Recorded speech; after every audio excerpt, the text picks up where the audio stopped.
raconte. Christophe Ondelatte. C'est une histoire extraordinaire que je vous raconte. Et vous allez l'adorer, j'en suis sûr. C'est l'histoire d'un curé qui, au début du XXe siècle, à Châtenay dans l'Eure-et-Loir, disparaît du jour au lendemain. Ce qui lui est arrivé est très drôle. Et la manière dont on l'a cherché, avec des mages hindous et une cartomancienne, l'est tout autant. Faites-moi confiance, c'est de lourd, du très lourd. Et cette histoire, je la tire du livre d'Alain Denizet, aux éditions EM, Le vrai roman du curé de Châtenay. J'ai écrit ce récit avec Thomas Audouard, réalisation Céline Lebras. Europe 1, Christophe Ondelatte.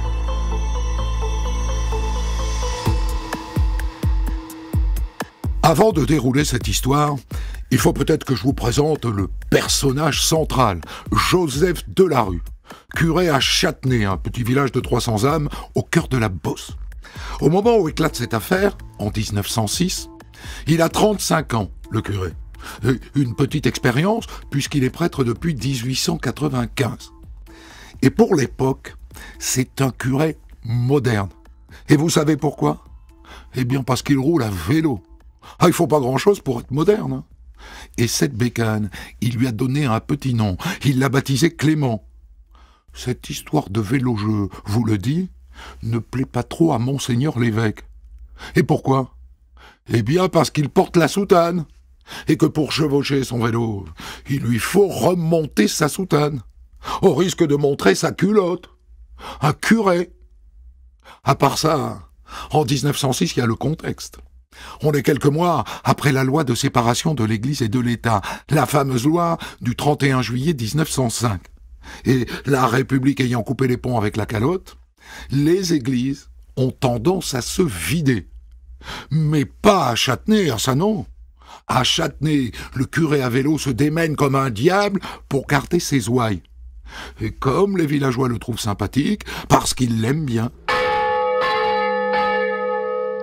Eh ben, ma foi, il y a encore beaucoup de monde le dimanche à l'église.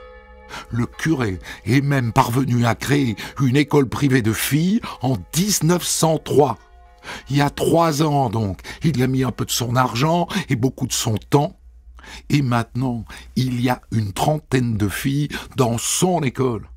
À cette époque-là, je peux vous le dire, c'est un exploit. Eh ben voilà, vous connaissez le bonhomme ?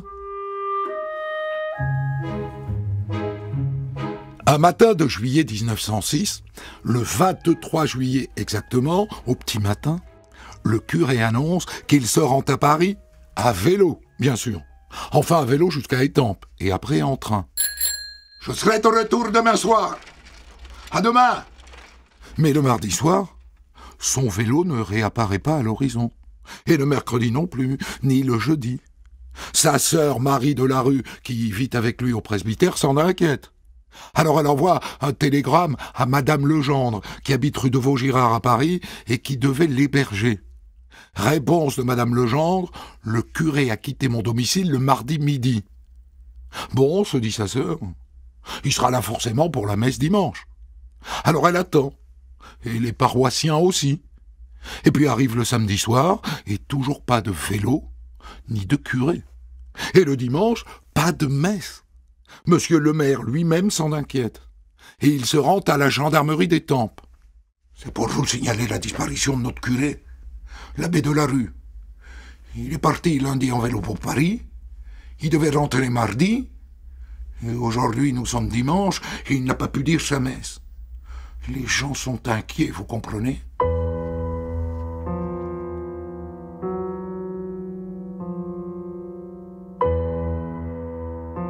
Dans l'après-midi, la sœur va trouver le curé rebiffé de Baudreville. C'est un ami intime de son frère. « Disparu, vous dites ? Voulez-vous que nous appelions cette dame chez qui il devait dormir à Paris ? » Oh, bien volontiers, monsieur l'abbé. Mais le temps est très orageux, les communications ne passent pas. Il faut attendre le lendemain pour joindre Madame Legendre. Il est parti de chez moi mardi, dans l'après-midi. Il comptait prendre le train de 2h40 jusqu'à Étampes et rejoindre Châtenay à vélo. Je ne peux rien vous dire d'autre, malheureusement. On se dit donc qu'il a dû avoir son train, et que donc il est arrivé à Étampes, et que c'est entre Étampes et Châtenay qu'il lui est arrivé quelque chose. Mais quoi? Au village, on commence à parler d'assassinat.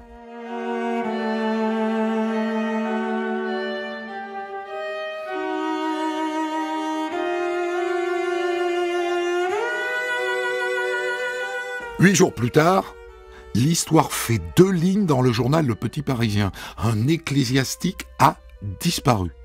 Et elle est assez vite reprise par l'ensemble de la presse. Et le 4 août, le juge Léon Germain d'Étampes ordonne l'ouverture d'une enquête. Il nous faut absolument savoir quel itinéraire l'abbé a emprunté entre Étampes et Châtenay. Et ça n'est pas une mince affaire. Il y a nombre d'itinéraires possibles pour effectuer le trajet. À Châlons-Saint-Marc, un serrurier dit avoir vu passer un ecclésiastique. Oh, c'était sur le coup de 9h du soir. Mais je l'ai vu que de dos. Je suis pas sûr que c'était lui. Mais quand même, je pense que c'était lui. Donc, s'il est passé par Châlons-Saint-Marc, alors il a dû passer par Châlons-Moulineaux. Logique. Sauf que personne ne l'y a vu. Et là, le gardien d'un château se manifeste. J'ai trouvé un chapeau de curé, avec un trou et des traces de sang.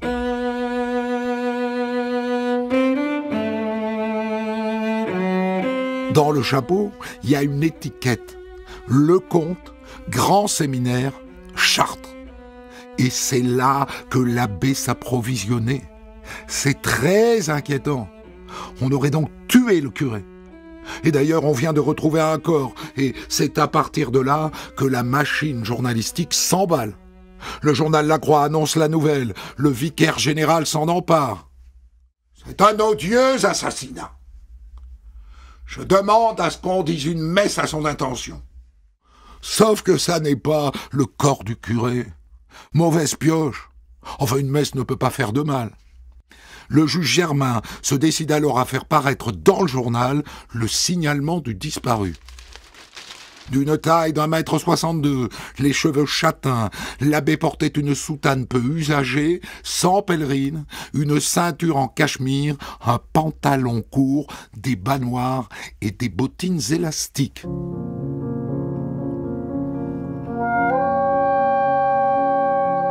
Tous les journaux la publient, souvent avec la photo de l'abbé. Et la machine journalistique s'emballe encore plus. Les journalistes se mettent à gloser sur le mobile de l'assassinat. On dit que le curé avait sur lui 250 francs quand il a disparu. Une belle somme. 2 fois le salaire d'un ouvrier. Alors on écrit que peut-être des ouvriers agricoles ont tué le curé pour le voler. Et d'autres disent que c'est forcément des marginaux ou des vagabonds. Mais pour les catholiques, la piste est politique, évidemment. Des anticléricaux, forcément. Des noms sont même cités dans la presse. L'épicier Pinson, le conseiller municipal Gaucher et le docteur Solon. Ils n'en savent rien du tout, ces journalistes. Mais ça fait vendre du papier. En attendant, on n'a pas retrouvé son corps. Alors on ordonne la fouille des marais, des sablières et des carrières tout au long des itinéraires éventuels qu'aurait pu emprunter le curé. En vain. Et comme les journaux s'emballent, le père du curé en profite. Il promet une récompense de 500 francs à qui retrouvera son fils. Et c'est parti pour la surenchère. Dans la foulée, le journal Le Matin promet 1000 francs. Et comment dire ? Ça crée des vocations, enfin, une pareille somme, en pleine campagne. Il y a des paysans qui quittent leurs champs pour se lancer dans des battues. Mais ils ne sont pas les seuls à chercher le curé. Le parquet vient de mobiliser 30 gendarmes pour les recherches. Et le temps passe. Ça fait 3 semaines maintenant et on n'a pas retrouvé le cadavre du curé. Aux alentours du 12 août, c'est-à-dire 3 semaines après la disparition du curé, une autre hypothèse apparaît dans la presse, reprise comme des moutons par tous tous les journaux. Et si le curé avait fugué pour une femme? On évoque une certaine Madame Vallot, une divorcée de Nevers, qui aurait été la maîtresse d'un général, et qui, 2 mois par an, venait passer du temps dans les environs de Châtenay. Le curé aurait-il succombé au péché de la chair? Sa sœur Marie est outrée. Enfin, c'est honteux de penser ça. Mon frère était certes en relation cordiale avec cette dame, mais ça n'était qu'une relation cordiale, simplement cordiale. Allez dire ça aux journalistes. Ils se mettent à chercher la dame de Nevers et ils la trouvent. Oh, mais tout ça est insensé. Enfin, je n'ai pas vu l'abbé depuis longtemps. Et je vous prie de croire qu'il ne s'est jamais rien passé de répréhensible entre lui et moi. La sœur et le père du curé en ont assez des ragots qui viennent salir l'abbé. À partir de maintenant, ils ne parleront plus aux journalistes. Sauf ceux de la Croix, de la Patrie et du Gaulois, et du journal de Chartres. Les autres ne sont que des bonimenteurs.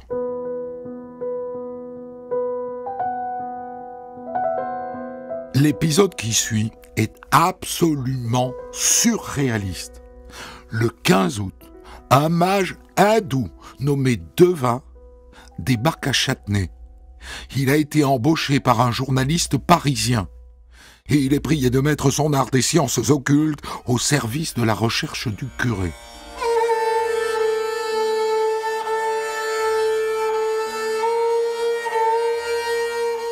Et là, le mage hindou se met à refaire le chemin emprunté par le curé, avec sa photo à la main.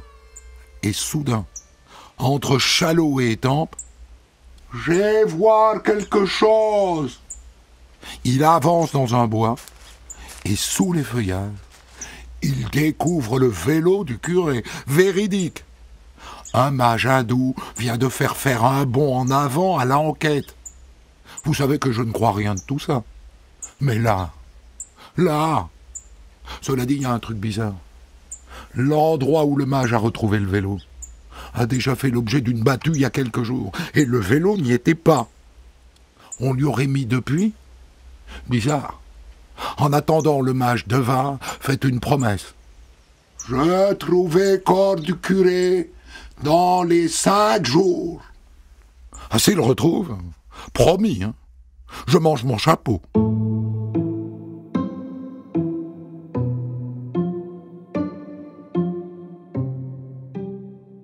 Et c'est reparti.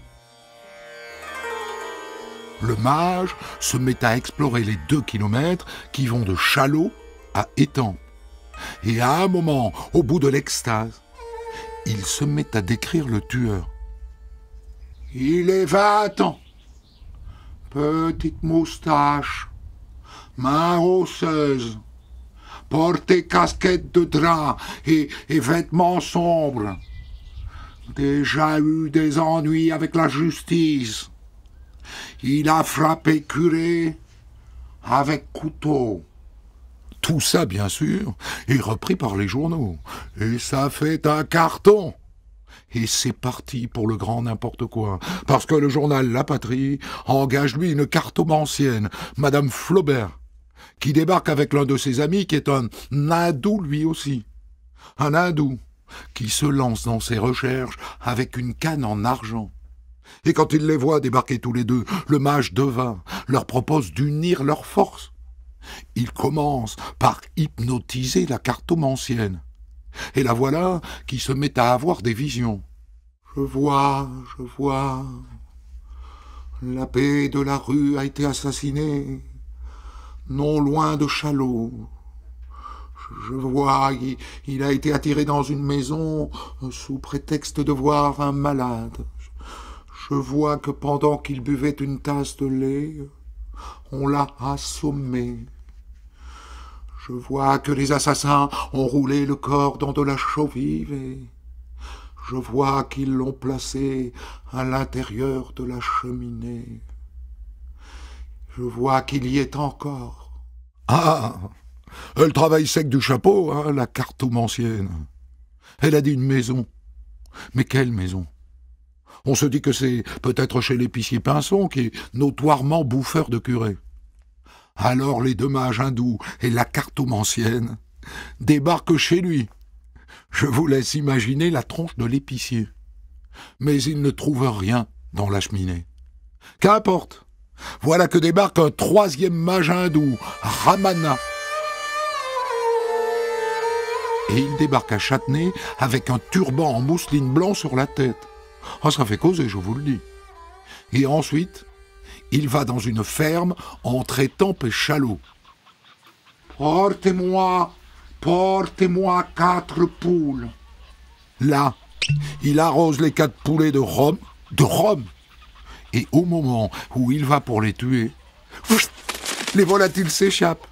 Alors il renonce au sacrifice et il rentre à son hôtel où il se lance dans de savants calculs.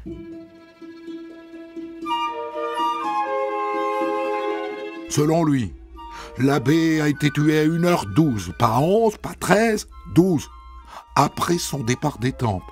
Et son corps a été dépecé et brûlé. C'est pour ça qu'on ne le retrouve pas. Mais quel cirque! Quel cirque!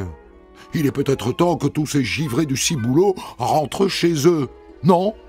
Qu'est-ce que vous en pensez? On a bien rigolé, hein? Mais on n'a toujours pas retrouvé le curé. Et pourtant, la pantalonnade continue. Le 18 août 1906, voilà qu'on amène une hyène à Châtenay. Oui, l'animal. Il paraît que ça renifle les cadavres. La bête s'appelle Carlos. Et on l'emmène là où on a retrouvé le vélo du curé. Puis dans le Marais, rien. Puis à la Sablière, encore rien. Et ça dure comme ça pendant 4 jours. Et le juge laisse faire, au point d'ailleurs que les journaux faux cul se mettent à se moquer de lui. Pour rire, il suggère qu'on fasse plutôt venir un chacal. Mais quelle pantalonnade! Et pendant ce temps, on n'a toujours pas retrouvé le curé.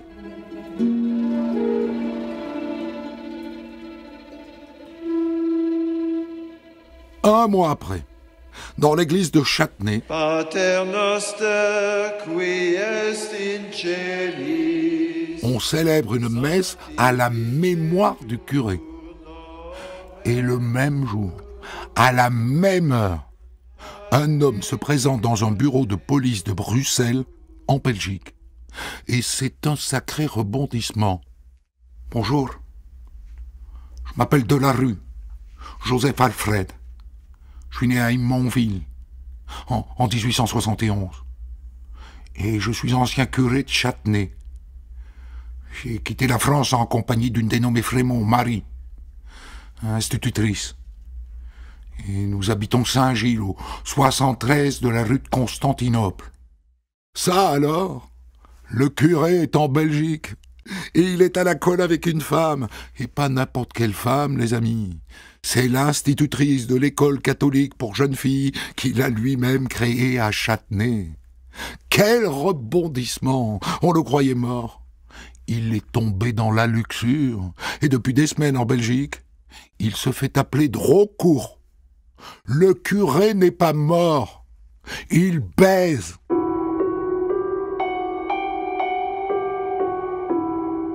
La nouvelle n'est pas encore arrivée jusqu'à Châtenay, mais elle est arrivée à Paris. Et des dizaines de journalistes français débarquent à Bruxelles. Ils veulent photographier le curé, et si possible avec sa femme. D'après la rumeur, ils l'appelleraient Poupoule. C'est mignon, hein? Poupoule. Mais en attendant, le curé ne peut plus sortir de chez lui. D'autant plus que les journalistes tentent de soudoyer la gardienne. « Madame, est-ce que vous savez si l'abbé Delarue est encore chez lui ?»« Ah ben j'en sais rien, moi. Foutez-moi le camp !» La gardienne de l'immeuble est catholique. Mais, malgré tout, elle aime bien son curé défroqué et sa gentille femme. Alors, à la demande du curé, elle accepte de mentir. « Ils ne sont plus là. Ils ont déménagé. Vous les trouverez dans les environs de Forêt-les-Bruxelles. » Et puis, la nouvelle finit par arriver à Châtenay.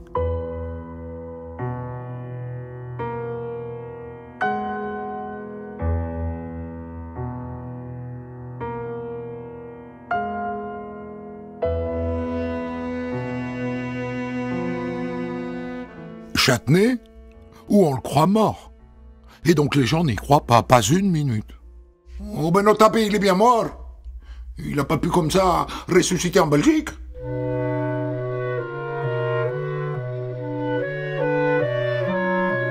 Pour mettre fin au doute, l'évêque de Chartres décide d'envoyer à Bruxelles 2 hommes qui le connaissent bien. Un prêtre, l'abbé Chaudoué, et le restaurateur Duguay, qui est un ami du curé depuis 20 ans. À Bruxelles, il rencontre l'abbé Delarue dans l'appartement de la rue de Constantinople. Marie Frémont est priée de patienter dans la chambre. « Mon cher ami, que vous est-il arrivé ? J'ai fait une faute en aimant cette jeune fille, sur laquelle mes vœux, mon devoir, me défendaient de jeter les yeux. Voilà tout. » Il paraît que l'abbé Chaudoué en a les yeux mouillés. « Le Seigneur vous pardonnera, Delarue, il vous pardonnera. Rentrez donc dans votre paroisse. »« Ah non, monsieur l'abbé, il n'en est pas question. » Et en sortant, le restaurateur Duguay dit aux journalistes qui font le pied gru devant l'immeuble que c'est bien lui. « C'est lui, mais j'avoue que je ne l'ai pas reconnu. Il est déboussolé, et il m'a confessé que cette femme qui est avec lui est enceinte de 6 mois, et que dès lors, il ne peut pas rentrer à Châtenay. Il dit que quand il a appris qu'elle était enceinte, il a perdu la tête, et que c'est pour cela qu'il a fui. Savez-vous s'il a l'intention de s'exprimer publiquement ? Sans doute pas. Mais il m'a dit que pour rétablir la vérité, il a l'intention de publier ses mémoires. Voilà, je vous remercie. Et voilà, quand le restaurateur Duguay rentre à Étampes, il va voir tout droit le juge Germain pour lui confirmer la chose. Il est absolument inutile de continuer à le chercher. Je l'ai vu et il est bien vivant, monsieur le juge. Il a quitté son ministère pour une femme. Le garde des Sceaux est aussitôt informé, et le 27 septembre, l'évêque nomme un nouveau curé à Châtenay.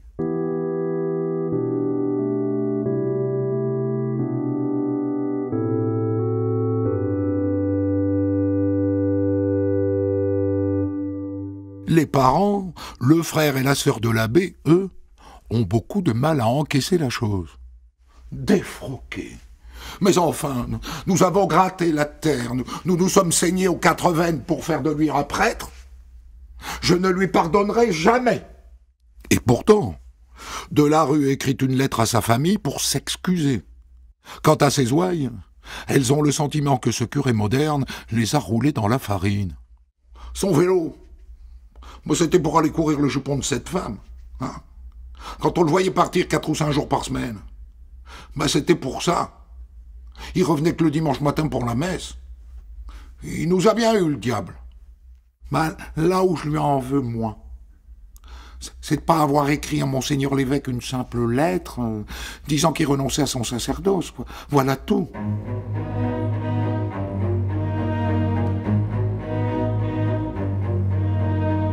Et les journaux lui reprochent d'avoir laissé la justice ridiculiser. Ils sont gonflés, les baveux. Parce que qui a fait venir les mages et la hyène ? Eux ? Qui a ridiculisé la justice ? Eux ? Et maintenant ils jouent les donneurs de morale. Tout est bon dans le cochon, comme on dit.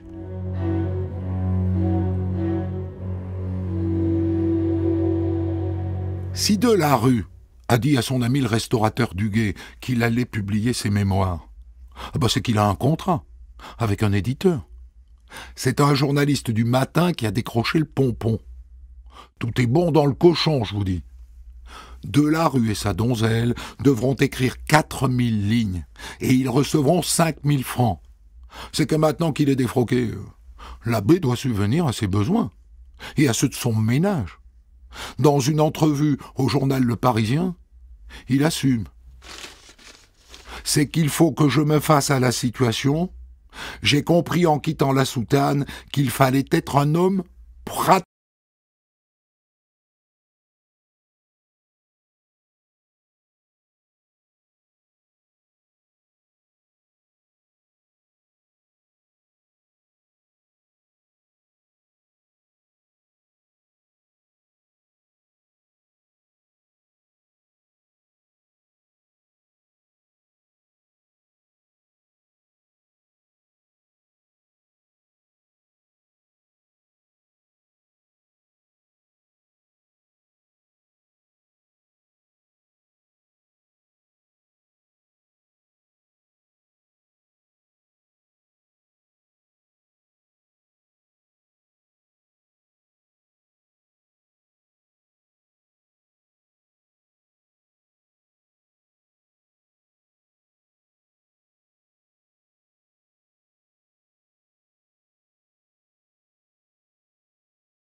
Joseph de Larue écrit « Ne voulant pas être un prêtre hypocrite, j'ai préféré fuir. Que me reproche-t-on? De n'avoir pas fait connaître mes sentiments et d'être parti? Vous auriez voulu que j'expliquasse à mon père, ma sœur et aux dévots mes tourments? Allons donc, j'aurais perdu mon temps, on ne m'aurait pas compris. » Et plus loin dans ses mémoires, l'ex-curé explique qu'il a tout fait pour éviter le scandale, et qu'il n'avait pas du tout envisagé qu'un tel déferlement médiatique s'abatte sur sa disparition. J'en avais tant vu qui provoquait à peine quelques jours de recherche et quelques lignes dans les journaux, puis le silence, et puis l'oubli. Il explique aussi, au-delà de ce coup de foudre pour Marie Frémont, qu'une partie de son malaise vient de la loi de séparation de l'Église et de l'État. Parce qu'une fois l'État désengagé, il s'est trouvé obligé de faire appel à la générosité de ses paroissiens, comme l'évêque de Chartres le lui avait demandé. Et il explique qu'il a essuyé de nombreux refus, et que ça l'a blessé, et qu'un jour un paroissien lui a dit « si vous pouvez plus vite de votre métier de prêtre, faites un autre métier, vous êtes jeune. » Il dit que ça l'a beaucoup troublé, découragé et humilié, et que c'est là qu'il a décidé de fixer la date de son évasion au 24 juillet. Et il dit aussi qu'un événement a achevé de le convaincre. Il raconte que des paroissiens l'ont insulté à son passage. « Croix, croix, à bas le corbeau !» Dans ses mémoires, il écrit « Dans l'état de dégoût où j'étais, ils ne me firent que confirmer ma résolution. » Il donne aussi les détails de sa fuite. Le 24 au soir, il a récupéré son vélo à la consigne de la gare d'Étampes. Il l'a planqué avec son chapeau près du château de Valnay. Il a troqué sa soutane contre un costume neuf acheté à Paris. Il a couru à la gare de Châlons-Saint-Marc pour attraper le train pour Paris. Et pendant cela, Marie Frémont était toujours à Châtenay. Le premier jour, elle a joué les surprises. Elle a faim ensuite d'apprendre la mort de l'abbé. Et puis son ventre a commencé à s'arrondir. Et donc elle l'a rejoint le 10 août à Paris. Et ils sont partis pour Bruxelles. L'abbé écrit dans ses mémoires « Nous étions enfin réunis, serrés l'un contre l'autre, dépourvus de toute expérience du siècle. Nous allions entreprendre notre voyage à deux à travers la vie. Toutes les souffrances passées, les humiliations, ça n'était plus rien. On pouvait nous chercher maintenant, gloser sur notre compte. Que nous importe désormais ?» Et il ajoute plus loin « Mon seul désir, puisque j'ai failli, est de vivre obscurément auprès de celle que j'aime comme un simple pécheur, travaillant au mieux au bien-être des miens. Nous entendons être traités comme le doivent être les êtres libres, ayant droit au soleil, à l'amour et à la vie. »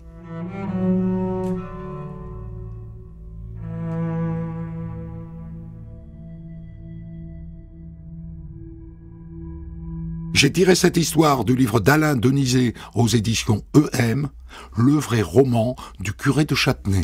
Pour commenter son histoire du jour, Christophe Ondelat reçoit un invité, acteur direct de son récit. Je ne vous avais pas menti, quelle formidable histoire que je tiens d'Alain Denizet qui est là avec moi et que je tire de votre livre, Monsieur Denizet, le roman vrai du curé de Châtenay aux éditions EM. Alors évidemment, j'ai arrêté mon récit à la découverte du poteau rose et à la publication des mémoires, mais il faut que vous nous racontiez la suite. L'enfant est né. Alors l'enfant naît effectivement en décembre 1906, la petite Jeanne. Sa maman, Marie Frémont, a été confiée à une institution religieuse pour jeunes filles qui ont fauté, mais avant l'accouchement de Marie Frémont, le couple qui comptait se marier a annoncé sa séparation de façon extrêmement surprenante à la fin du mois de novembre 1906. Ils se sont séparés alors qu'ils avaient promis de se marier parce que, ils sont hantés par la faute qu'ils ont commise, par la chute qu'ils ont commise, et puis il y a l'Église, avec un grand E, l'institution Église, qui a tout fait pour les récupérer, pour que les brebis perdues rentrent au bercail, afin que l'Église sorte de ce scandale finalement en vainqueur. Donc au fond, ils ne sont pas aussi libres qu'ils l'espéraient. Leur histoire les rattrape, et donc le curé, qu'est-ce qu'il devient ? Alors l'histoire, effectivement, les rattrape. Il ne faut pas oublier que dans leur jeunesse, l'abbé au séminaire et Marie Frémont, aux sœurs de Saint-Paul de Chartres, ont été en quelque sorte dressés à l'aridité des sens, à n'éprouver aucun élan amoureux envers une personne et aucun élan charnel. Alors lorsque le curé l'abbé de la Rue décide de rompre avec Marie Frémont, d'ailleurs c'est publié par Le Matin qui a publié leur mémoire, l'abbé passe d'abord un mois en Suisse pour se refaire la santé, et puis ensuite il va expier sa faute, je mets le mot faute entre guillemets parce que c'est lui qui utilise ce terme, dans une abbaye qui se trouve dans l'Aveyron et qui s'appelle l'abbaye de Bonnecombe. Il y part pour 9 mois. Et à la fin, il redevient prêtre ? Alors à la fin, non, il ne redevient pas prêtre de façon aussi certaine que ça, puisque après l'abbaye de Bonnecombe, il va finalement partir pour une abbaye espagnole à Sant'Isidro, pour poursuivre son expiation consécutive à sa faute. Il faut dire que, avant de poursuivre plus loin l'interview, lorsque l'abbé de la Rue est à Bonnecombe entre décembre 1906 et septembre 1907, il vit un enfer. Parce que j'ai retrouvé des lettres qu'il a écrites à Marie Frémont, à son directeur de conscience et à d'autres personnes, où on voit comment il est absolument tiraillé, écartelé entre les sentiments qu'il porte à son ancienne compagne Marie Frémont et à sa petite fille Jeanne, et tiraillé avec les engagements qu'il a pris vis-à-vis de l'Église. Donc c'est un homme qui est meurtri, qui souffre énormément, parce que son histoire d'amour, elle est finalement broyée par l'Église. Par le système. Alors, ça se finit mal, finalement, cette histoire d'amour, mais est-ce qu'au fond, il ne se croit pas libre parce que la loi de 1905, quelque part, facilite la rupture avec l'Église ? Non, je ne crois pas, parce que l'abbé de la Rue, lorsqu'il rédige les mémoires, ses premiers mots, c'est pour dire qu'il est lié à l'Église, qu'il croit au dogme, qu'il obéit au pape, et il demeurera d'ailleurs un catholique fervent pendant toute sa vie. Si jamais il est revenu dans le giron de l'Église, c'est qu'il a été conditionné pour cela au séminaire et pendant toute sa vie de prêtre, et il n'a pas pu se libérer l'esprit de cela. Et c'est pour ça qu'il est revenu dans l'Église. En revanche, Marie Frémont, qui n'avait pas prononcé ses vœux, elle n'a été que novice aux sœurs de Saint-Paul de Chartres, elle s'est, je dirais d'une certaine manière, émancipée de ces règles-là, puisque dans les mémoires, c'est elle qui raconte qu'elle est tombée amoureuse du prêtre tout de suite et que pendant 3 ans, elle a fait tout ce qu'elle a pu pour le séduire, pour le conduire à l'amour. Qu'est-ce que vous pensez de cet argument qu'il évoque dans ses mémoires, selon lequel le fait de devoir solliciter ses paroissiens pour faire vivre l'Église a été l'un des grands déclencheurs de sa fuite ? Alors je dirais que c'est effectivement une grosse goutte d'eau, de grosses gouttes d'eau qui ont fait déborder le vase. Effectivement, l'évêque de Chartres, comme vous l'avez souligné, avait demandé à ses paroissiens de donner un petit peu d'argent au curé. C'était un petit peu le début du denier du culte, qui ne portait pas encore ce nom-là. Et l'abbé de la Rue, comme d'autres prêtres de France, a subi des rebuffades. On lui a dit, puisque l'Église ne pourvoit plus, l'État ne pourvoit plus à vos besoins, vous avez qu'à travailler. Donc il y a eu ça. Puis il y a eu d'autres petits éléments de la mise en place de la séparation de l'Église et de l'État qui ont été des mesures vexatoires avec le conseil municipal, par exemple. Donc vous avez ce contexte-là, et là-dessus, vous avez quand même à la base cette histoire d'amour qu'il vit avec Marie Frémont. Elle est enceinte, il ne voit qu'une issue, la fuite. Donc oui, moi je pense, j'ai le sentiment que l'histoire d'amour pèse plus que le denier du culte. On est d'accord ? Tout à fait, oui. Alors la cerise sur le gâteau de cette histoire, évidemment, c'est le défilé de ces mages hindous, de cette cartomancienne et la venue de la hyène. Je suppose que tout ça correspond aux mœurs de l'époque, c'est-à-dire ces gens-là sont dans le décor, hein ? Oui, alors il y a d'autres histoires criminelles où on a fait appel à des mages indiens, à des devins, comme l'affaire Gouffet, par exemple, que vous connaissez. Mais dans le cas de l'affaire de la rue, quand même, si je puis dire, les journaux y ont été très très forts. Hein. Moi, j'ai pas rencontré d'histoire criminelle, je m'intéresse beaucoup aux faits divers, où il y ait autant d'implications de devins, de mages, de cartomanciens. Il y a aussi l'hypnotiseur Pickman, qui est venu tout exprès de Nantes, et puis cette fameuse affaire de l'Aisne. Moi, j'ai jamais rencontré ça dans aucune autre affaire criminelle. Et j'en profite pour dire, vous l'avez très bien dit dans votre émission, que finalement cette affaire de la rue, c'est une construction médiatique. Hein. Normalement, voilà, c'est presque un non-événement, qu'il y ait quelques entrefilés qui soient consacrés à l'affaire, soit, mais qu'elle fasse la une pratiquement pendant 6 mois de suite, voilà quand même qui est fort. Mais les mages hindous sont dans le décor à Paris. C'est un signe d'exotisme que de faire venir des mages hindous au début du XXe siècle. Oui, alors bien sûr, il y a des mages hindous, il y a des représentations hindouistes qui se font dans certains théâtres, il y a des journalistes qui vont en Inde étudier justement les pouvoirs surnaturels des mages hindous. Donc effectivement, il y a un air du temps qui met en relief l'hindouisme, les pouvoirs, et évidemment, donc il y a des journaux qui veulent se servir de cela pour faire mousser un petit peu l'affaire de la rue. Alors la presse, vous en avez dit un mot, on a l'impression, pour les journalistes, c'est un jeu cette histoire. C'est-à-dire que le réel ne les intéresse pas. Alors j'irai pas jusque-là parce que dans mon livre je montre quand même qu'il y a eu des enquêtes extrêmement sérieuses qui ont été faites par les journalistes, notamment pour déterminer quel a été l'emploi du temps de l'abbé le 23 juillet, le 24, le jour de sa disparition. Et puis ensuite il y a eu, comme je m'excuse pour l'anachronisme, il y a eu un tas de fake news énormes qui ont été montées, des rumeurs avec Madame Vallot, d'autres rumeurs avec des femmes. On a cru voir l'abbé en tenue de légionnaire en Oran, on l'a vu à Bordeaux, on l'a vu à Biarritz, on l'a vu partout. Le cadavre a été retrouvé à Bruxelles. Enfin bon, il y a eu plein de choses qui ont circulé et qui sont communiquées par la presse, qui a un pouvoir absolument extraordinaire à l'époque, puisque tous journaux confondus, on tire en France, à cette époque-là, 10 millions d'exemplaires. Et les principaux journaux que vous avez cités, Le Matin, Le Petit Parisien et Le Petit Journal, à eux trois, font 2 500 000 exemplaires, de quoi faire rêver les quotidiens actuels. Oui, c'est à peu près le poids du journal de 20h de TF1 aujourd'hui, quoi. C'est-à-dire, ça touche la masse, quoi. Exactement. Alors, est-ce que les journalistes se sentent plus libres parce qu'au fond, avec la loi de séparation de l'Église et de l'État, désormais, on peut bouffer du curé? Alors j'allais dire que du curé, on en bouffe, me pardonnera l'expression, depuis le début de la Troisième République, hein. Aussi bien dans la presse que dans les romans. Je pense aux romans de Zola, aux romans de Maupassant, aux romans de Goudot, le Froc, un roman qu'ils appellent le Froc, dans les romans d'écrivains, les feuilletons, dans les journaux anticléricaux s'intéressent beaucoup aux curés qu'ils présentent comme avides d'argent, affamés de sexe. Il y a un journal qui s'appelle La Lanterne, qui est un journal radical socialiste, qui a une rubrique qui toutes les semaines s'intitule Les monstres en soutane. Donc vous voyez, l'anticléricalisme et bouffer du curé, c'est, je dirais, presque une tradition de la Troisième République, en tout cas des partis qu'on dirait aujourd'hui de gauche, les socialistes, les radicaux socialistes. Une dernière chose, la passion du reste de l'Europe pour cette histoire paraît étonnante. Alors ça, c'est le jeu des agences de presse. Vous savez, quand il y a un fait divers qui embrase la France, eh bien, il est répercuté à l'étranger. Et la photographie de la hyène, car avant que la hyène Carlos ne travaille de nuit, il y a un journaliste de l'Illustration, c'était le Paris Match de l'époque, si vous voulez, qui prend en photo la hyène et la photographie fait le tour de l'Europe. Hein. Elle est publiée en Angleterre, elle est publiée aux États-Unis, elle est publiée dans un journal austro-hongrois en une. Ça fait rigoler la planète entière. Hein.